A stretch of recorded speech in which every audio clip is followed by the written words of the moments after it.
50th anniversary, obviously very important.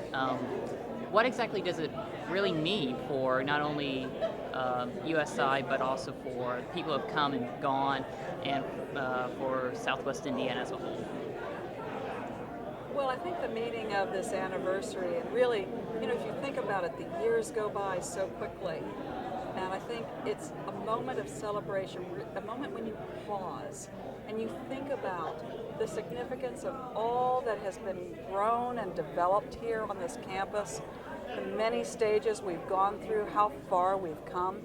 And then it makes you excited to look ahead. What will the next 50 years be like, and how much more will we grow? What else will we be doing in the next 50 years? So I think it's a moment where you take some time for deliberate thought and you think about where you've been and where you go next. You mentioned that Dr. Rice wasn't here today. Obviously, there are people who do say that if it wasn't for him, we'd probably still be Indiana State University, Evansville, and probably be a small school.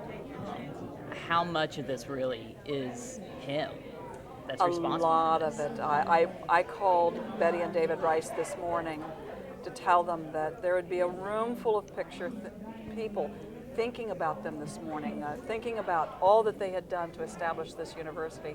Truly, David Rice and again, SIHE, the Southern Indiana Higher Education Foundation, did a tremendous amount of work to bring this university to its present state. So truly, that early leadership formed this university as you see it today. So very grateful for his leadership, very grateful for the leadership of Dr. Hoops. I just think it's an amazing story, not repeated in too many places, not known enough, and really there are very few places like this. You're only one of a handful of female presidents for a university. How much we're used to this still being a male-driven thing, but Well, I was really fortunate in that Dr. Hoops, his wife Linda Hoops, she's Dr. Linda Hoops, and she had her own profession, her own career. And so really, this has been a very supportive institution to me as a woman professional. I walked in as a vice president with two other women vice presidents at that time. So this institution has always been out in front in terms of being inclusive, and certainly that's something we want to continue as we look ahead. where do you vision the school at for its 60th? Oh, that's 10 years ahead, and that's going to be exciting, and it'll go by before you know it. But I certainly see us deepening our partnerships across the state and region. I see us certainly continuing to grow, and many more programs, a lot of them at the graduate level. So you're going to continue to see academic muscle at this university. Trying to get people from out of the Evansville area. I know 30 years ago that was an issue, and it's finally been achieved. I live about an hour north of Terre Haute. Oh, wow, that's Yeah, great. so how do you try, what's really, I think, so the goal for not only you, but for the school in general to get more people down here? Well, and it's not just down here from the northern reaches of Indiana. We now recruit from more than 44 states across this nation just this fall, and more than 60 countries. So we are doing it. We are reaching out to individuals who want to experience USI and want to come here to learn and to grow.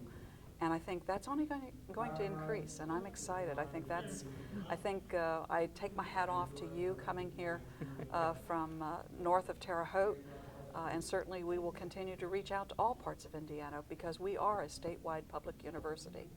I think you kind of answered this, but I'm just going to ask it again. Actually, it was the mayor I asked this to. If this school wasn't here, what do you think Evansville would look like?